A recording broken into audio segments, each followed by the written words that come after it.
What if 1 year from now you are 40% happier? That's not fucking magic. That's science. According to positive psychology, 40% of your happiness is driven by daily mindsets you choose and the actions you take. Not your past, not your DNA, but how you live on purpose. And that's exactly what we do in Thrive Midlife.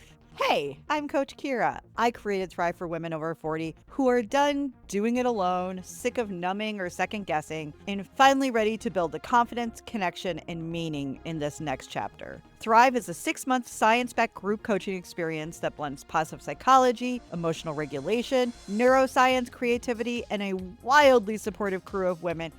Inside, you'll get a full personal life assessment, 3 one-on-one coaching sessions to map your unique path with me, weekly group workshops with real tools, skills, and mindset practice, and a kickoff retreat in Madison, Wisconsin this fall with me. Think apple picking, pizza farms, goat petting, cider-fueled breakthroughs, and lots of cheese. So if you're looking for a place to learn, laugh, cry, unlearn, grow, and finally feel seen, empowered, and moving you forward, this is it. Learn the tools, feel the joy, build the friendships, find your worth, and start living like you fucking mean it. All of the information about Thrive is now available at thrivemidlifeprogram.com with the early bird discount through May 31st, 2025. Get in there.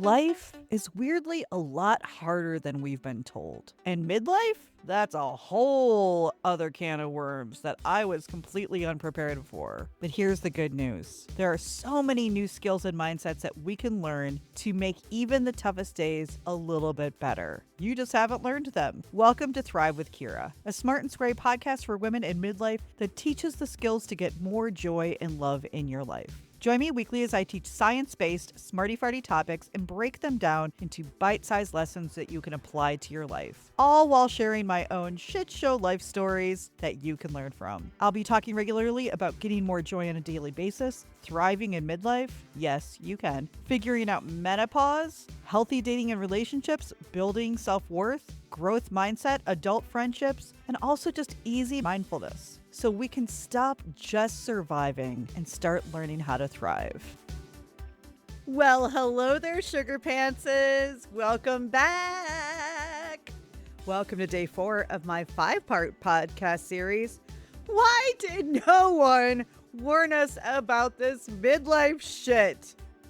5 midlife truths that are hitting hard right here on the Thrive with Kira podcast.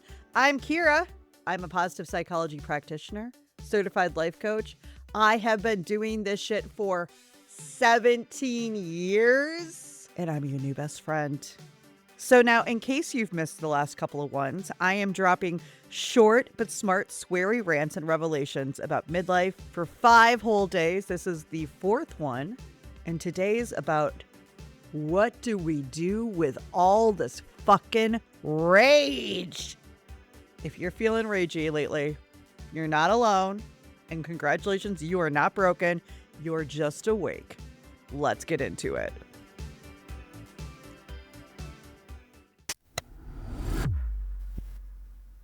Now listen, if you have been listening to this podcast for a while, or even if you've worked with me or personally know me, you probably know I've never really been quiet. I was never the shy one. I am a double Gemini with ADHD. That is a questionable combination at best, but it is not my personality to be quiet. I was the one who got talks too much on my report cards growing up. Once again, found out that meant ADHD. Did not know it at the time because 80s. But I love to talk, and I have always had a lot of feelings. There's no questions about it. But holy fuck, I could not help but notice and be pointed out by my very sweet and kind husband. What the literal fuck is happening to me with all the rage? Probably somewhere about 4 or 5 years ago in my mid 40s, I just started losing my shit about the most ridiculous stuff. Now, I'm not saying that we don't get to have rage. That rage is not a truly real, helpful emotion in a lot of ways, not always. But let me just tell you a few things that would come up for me, and you can you can nod your head or let me know if you agree.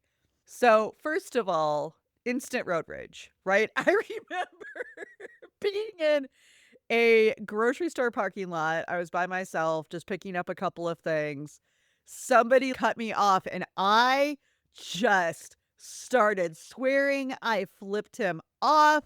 I was like, "Are you fucking kidding me, dude?"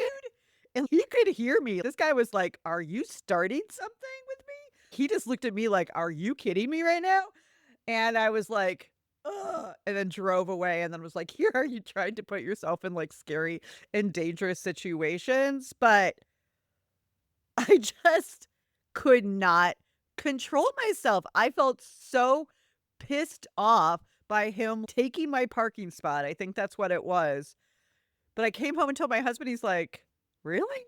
That doesn't feel like you would be that worried about it in the past." And I'm like, "Just don't fuck with me." Who knew the microwave and the dishwasher beeped so loud and so many times, right? And I have now many times over the last few years have screamed, "I hear you. I know my food's done. Shut up," at an appliance who can't hear me at all.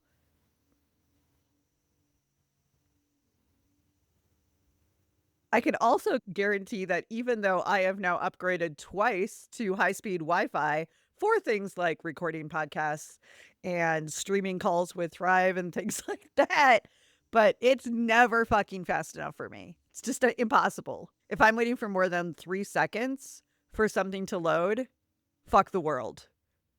Oh my god, sitting on hold to talk to a customer service rep, talk to my Wi-Fi company as I keep trying to up the speed so I don't ever have to sit and get angry at my computer. Oh, the amount that I have screamed at hold music over the last few years, it's not a few, guys. It's not little. It's not a tiny amount. I have zero tolerance for being on hold for more than 2 minutes at this point. Done. Done. We're gonna figure out another solution. I don't care. I don't need those things. We're out. Can't find the lid on my Tupperware. It's not Tupperware. I don't think I've had Tupperware since the 80s. But my lids, I don't even remember because fucking perimenopause. But if I can't find that lid, if I can't find a match, full meltdown, ready to burn the kitchen down. I'm out. I'm done. Nothing can be helped. The world is clearly ending, and I'm taking it down with me.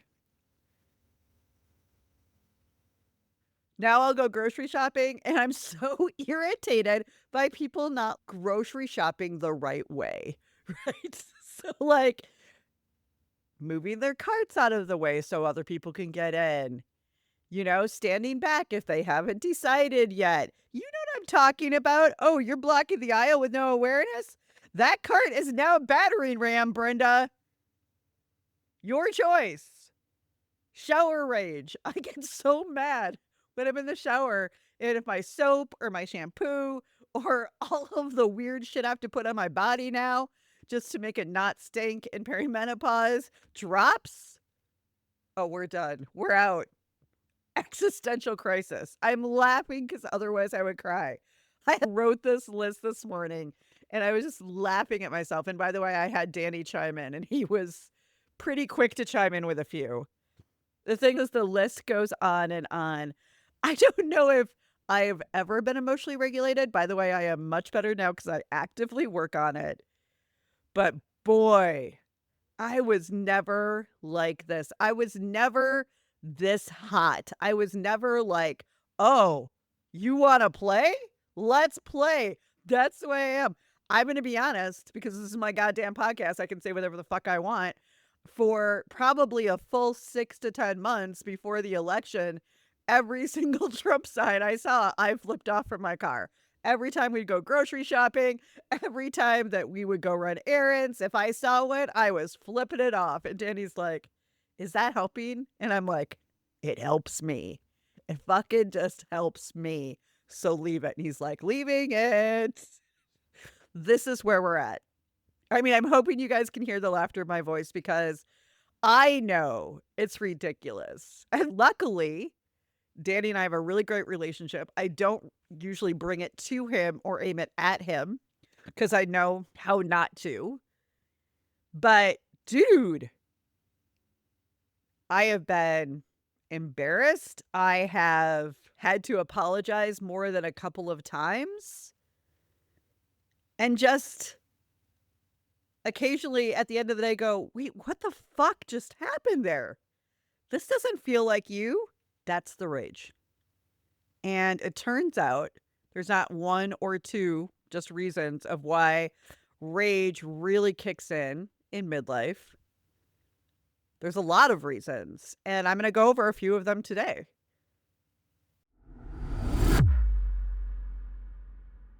Now, I have to go with the science first. I just have to, because in starting anywhere from actually mid 30s for some people, but most women start getting pretty regular hormonal changes in their 40s, particularly by mid 40s. Some level of perimenopause has kicked in. And I'm not going to talk a ton about what perimenopause is. I did a whole podcast about it a little bit ago. I will put it in the show notes here. I have learned a ton over the last couple of years, A, because I'm in it, and B, I'm helping other women who are in it, so I wanted to educate myself. But I'm going to break down the really, really, really, really simple science about what the fuck is happening for up to 12 years to our body that is causing humongous hormone fluctuations and really channeling the fucking rage. So I love to call perimenopause and menopause the midlife puberty, right? I wish we had Judy Bloom here helping us, but I'm going to explain this to us in a really simple way that our body has little messengers that help it do important stuff every day. And those messengers are called hormones.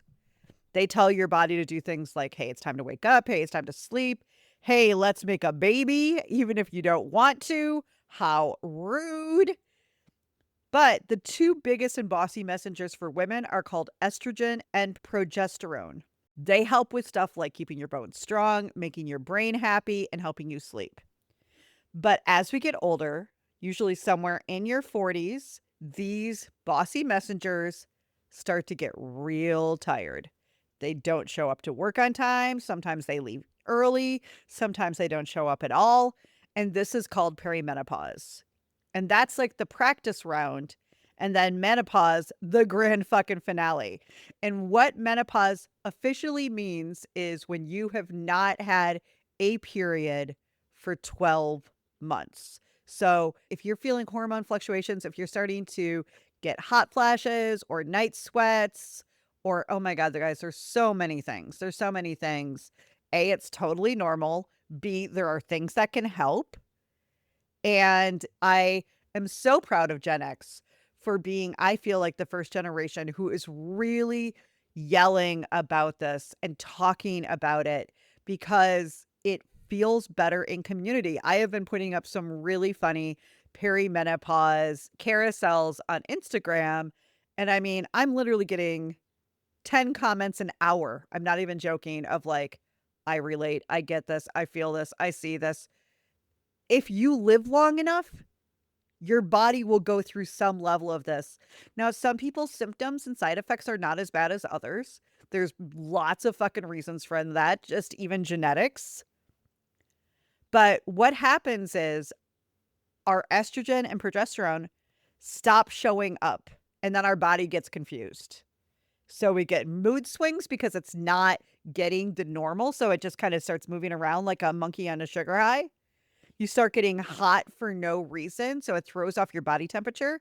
You can't sleep. I have like 3 a.m. or 4 a.m. wake ups almost every fucking night. It's why this podcast that I was supposed to be putting up yesterday did not happen until today. Yes. You might cry at things you would never cry at before. Your skin changes, your hair thins out, except for the hair on your chin, which can anchor a fucking ship. But virtually everything changes because these hormones go so far out of whack.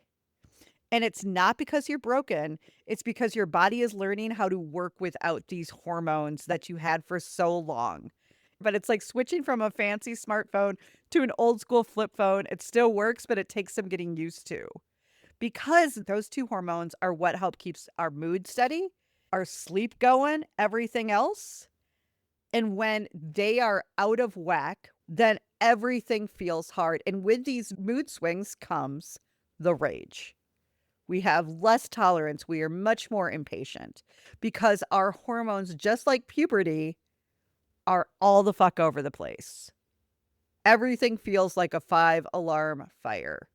Now, of course, physically, those are not the only reasons why you might have rage in midlife, but it's definitely a reason that it's not just being tired and possibly being depressed or having anxiety, which, by the way, all of those things can come with hormone changes. So, yay.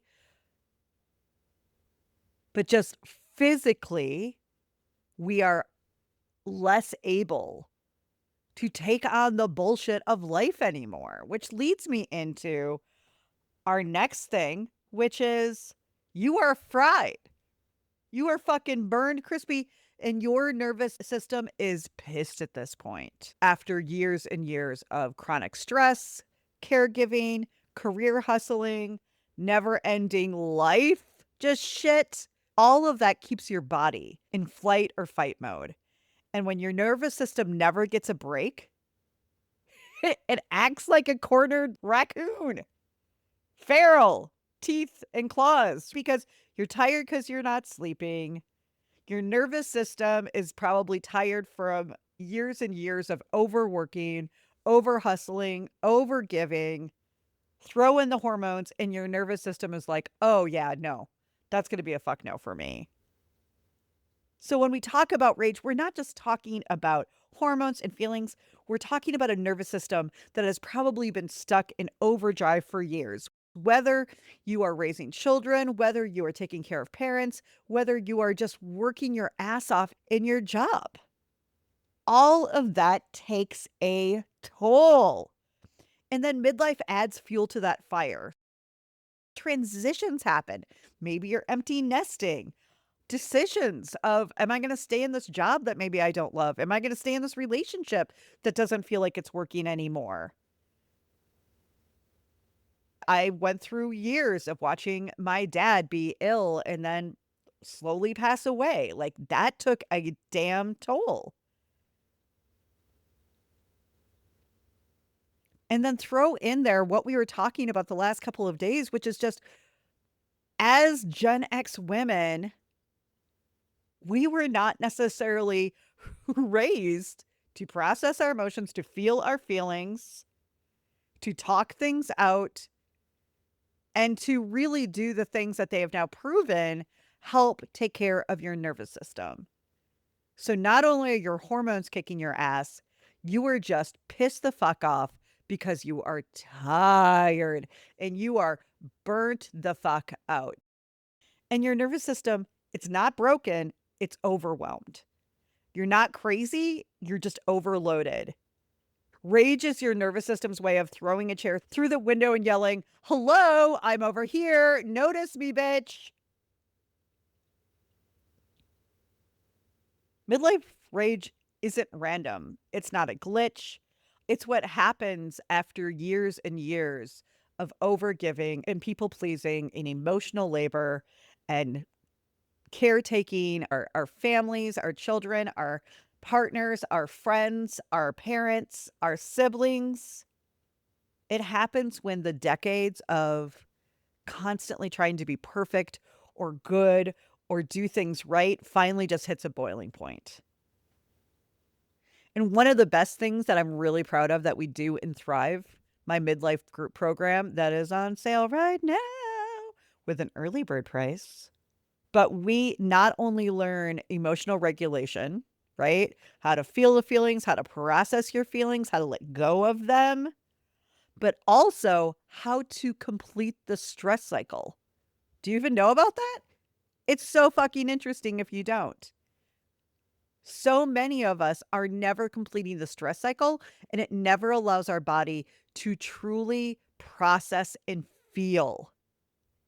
Now, so many of my ladies, they are smart as fuck, right? I like to think I'm smart. I know I'm fucking smart as fuck in this stuff.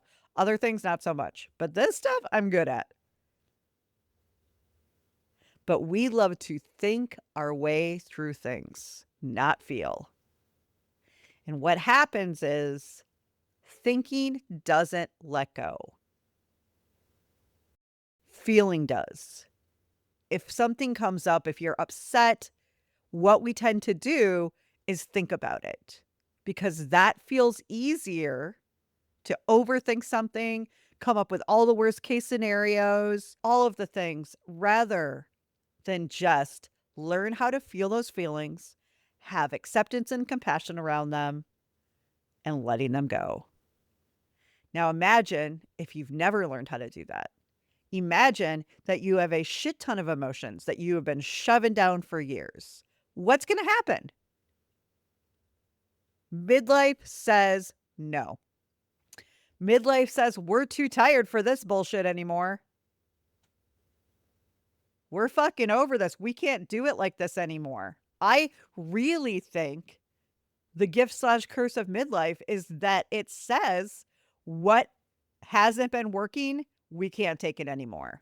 You can fake your way through your 20s and your 30s, but by the time you hit the hormone changes of your 40s, your body's like, not going to happen. And here is the choice. The choice that I am seeing in the lots of comments on my Instagram, as I mentioned the other day.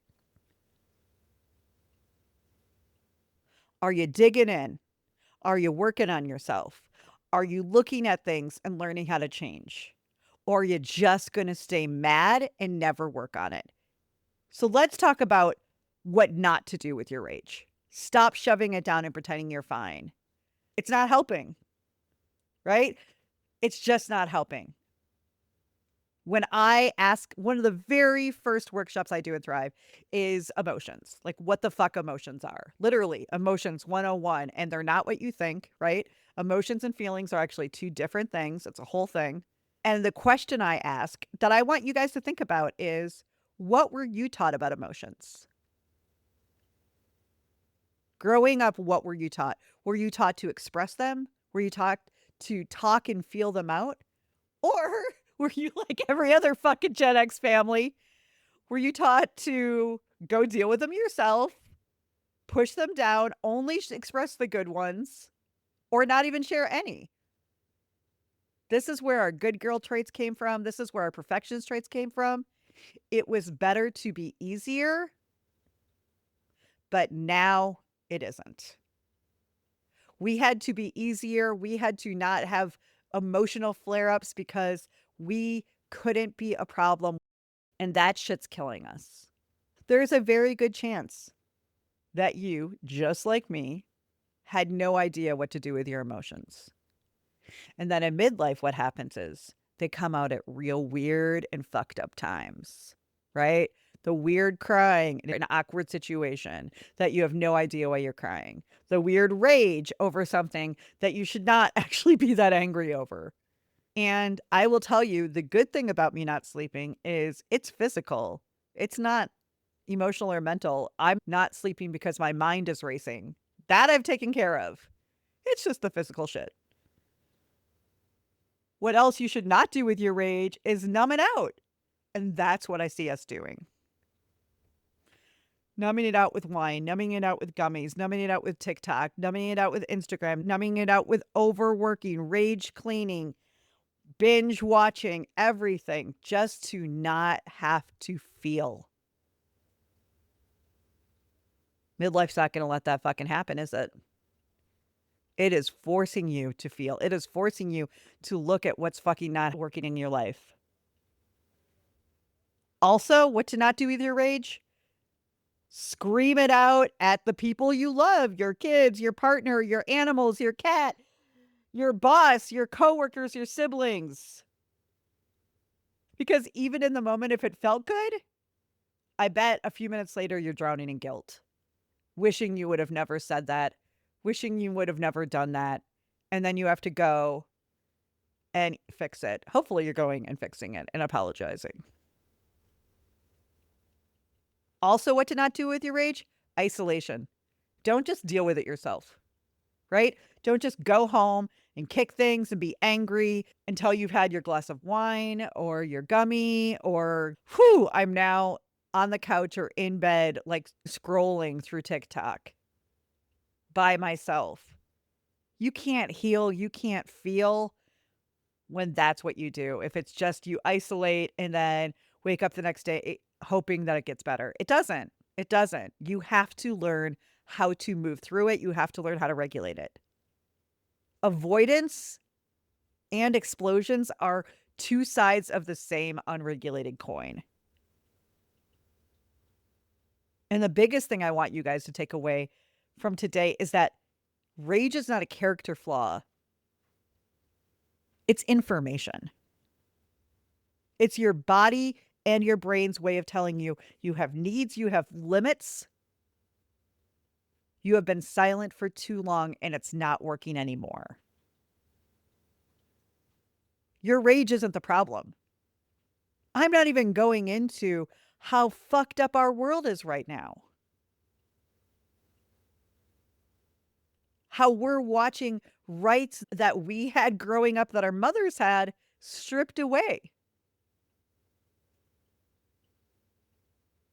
But that's a problem that if we don't know where to put our time and our energy and our mind, we end up living in some level of overwhelm, worry, and anxiety. And we never feel better unless we're distracting ourselves. So what do we actually do with all this rage? We regulate, we rebuild, we look at what's working, we look at what's not, we look at what has to change in your life. We teach our nervous system that it is safe to feel instead of implode or explode. In my group program, Thrive, we work on emotional regulation techniques that calm your nervous system. We learn how to complete the stress cycle and practice it. We learn boundaries and tough conversations so that you can actually protect your energy and don't want to lose your shit 24/7 a day. We learn mindsets that validate your anger instead of shaming it so that you can look at where to aim it. I don't personally think rage is a problem. I think if you take it out on others, then it's a problem. But for you to be pissed off at your life, at our country, at our world, all of it, I think that's pretty fucking normal right now. But what's not okay is if we don't know what to do with that rage and we aim it in the wrong areas, we shove it down, we numb it out. None of that is ever going to help. It's just not working. Rage shows you where the healing needs to happen. And don't worry, I'm literally there almost every day helping you and being your guide along the way. And in fact, I have a little something from one of my people who's in the program right now. Thank you for your message. I am over here just feeling good. One thing I'm getting from Thrive that I didn't know I needed was a hype person. You are so good at hyping me up, Kira, and I didn't realize that I needed that. And I appreciate it, and it really does help change things. I, felt a little lonely and not realizing that I needed somebody to hype me up, and you are very good at that. So thank you. Thank you for getting me to a stronger place. I was not in a good space when I started with you. And I know time and space helps, but I really, really cannot thank you enough for Thrive and the help that you've given me. I know I thank you a lot and I don't want to overdo it, but yet the impact you've had on my life is immense. I was talking last night and just telling him, like, literally one of the best decisions ever was signing up. And you helped me to feel comfortable doing that. And I just am so grateful. So, of course, I threw a little background music on that because, dramatic. Can you imagine having me in your back pocket for 6 months? Can you imagine having this beautiful brain and thoughts and all of my research and knowledge giving you helpful feedbacks, pep talks, being your hype girl, and then also teaching you slowly but surely how to start making easy changes that literally change your life, the way that you think, the way that you feel. It's fucking incredible. All right, guys, that is it for today. I'll be back tomorrow with episode 5 called This Isn't the Life I Ordered. Now what? And if you are loving these podcasts, if you are thinking Thrive might be just the right thing for you, and you want to come hang out with me in Madison this fall, where you're going to get to probably pet goats, sheep, alpacas, other cute shit, eat good apples, and so much cheese. Check out Thrive. I've extended the early bird to June 15th, which is actually my birthday. And if you know you want to do this, you can just go grab your spot and you're going to want to get in there and definitely get in on this early bird price. Like, why wouldn't you? And right now there is a 10-part payment plan. This will be the best investment you ever made. All right, guys, I'll see you tomorrow.